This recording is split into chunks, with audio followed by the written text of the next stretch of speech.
पहुंच गए बस जो जो कोर्ट करोड़ की पूरे वहां आ गए। कैसे आपके साथ रोजाई को न्याय दिलाने के लिए सज्जन ग्रह सतलाल चुप गौशाला के प्रॉपर्टियों को बाहर करो।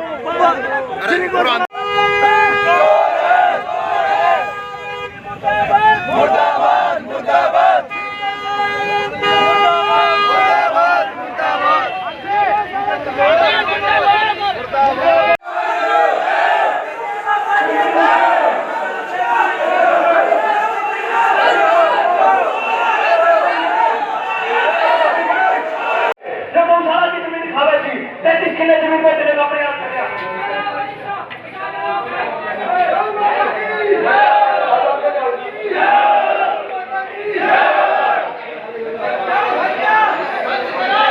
में एकड़ ज़मीन है जिनके पास 225 लगभग दुकानें हैं और इसमें सिर्फ 642 गोवंश है।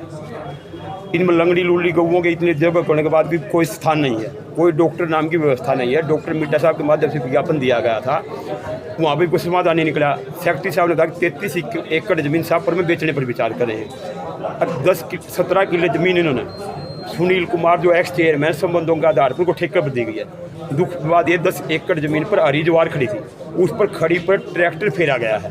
हमने प्रशासन से मांग की है कि जिला स्तरीय जज से इनकी न्यायिक जांच करवाया जाए, दोषी पाए गए अधिकारियों को गिरफ्तार किया जाए और जो अन्य गौशालाएँ हैं, जैसे सोमनाथ गौशाला में 10 एकड़ पर 1000 गौवें हैं, डाणी में बगैर ज़मीन के 800 गौवें हैं, उसी अनुपात में इनके अंदर गौओं की संख्या ज़मीन के संसाधनों के हिसाब से की जाए। कौन एक व्यक्ति शिव कुमार तायल ने आवाज़ उठाई 171 पर, उसको 1 नवंबर को मीटिंग बुलाकर उसकी लाइफ मेंबरशिप को कैंसिल कर दिया गया है। ये तो बिल्कुल ये कह रहे भाई दादागिरी है, इस ज़मीन को बेचेंगे जिसमें।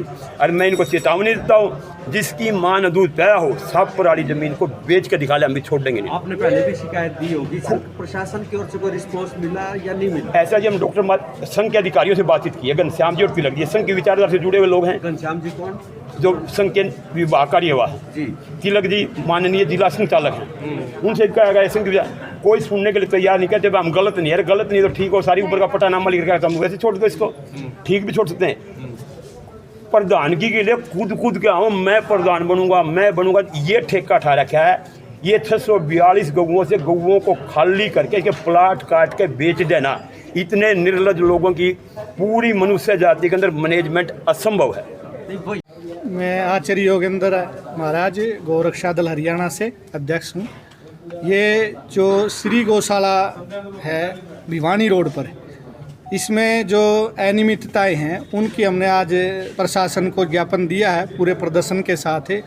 और सोसाइटी एक्ट जो है वो हरियाणा का ये कहता है कि जब भी आप कोई रजिस्ट्रेशन सोसाइटी करवाते हैं तो उसमें ये लिखा होता है कि हम सारा परोपकार के लिए कार्य करेंगे, धर्मार्थ के लिए कार्य करेंगे और कोई भी ज़मीन नहीं बेचेंगे, कोई भी इस प्रकार का काम नहीं करें। लेकिन उसके बावजूद यहाँ ज़मीन बेची जा रही है, उसके बावजूद यहाँ करोड़ों रुपए एफडी के तौर पर भी ब्याज के तौर पर दिया जाता है।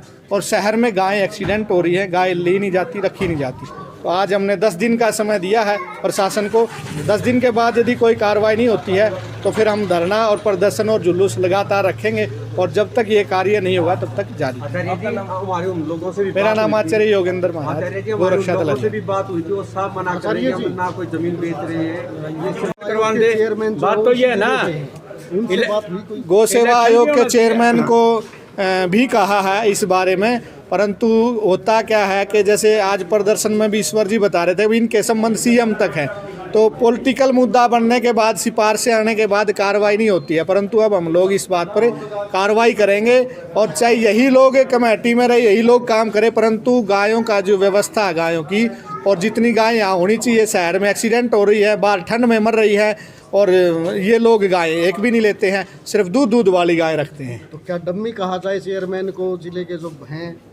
नहीं, चेयरमैन को डम्मी तो नहीं कह सकते, लेकिन उनको यहाँ करके संज्ञान लेना चाहिए। एज ए गौ सेवा आयोग चेयरमैन बहुत बड़ी पावर है, जो इस कार्य को उन्होंने करना चाहिए। नंदीशाला है जो, वहाँ भी बुरा हाल है, तो उसका भी मैंने चेयरमैन साहब से बात करी थी कि इस व्यवस्था को आप देखो, नहीं तो फिर हम जनता जनार्दन के माध्यम से इस कार्य को करेंगे।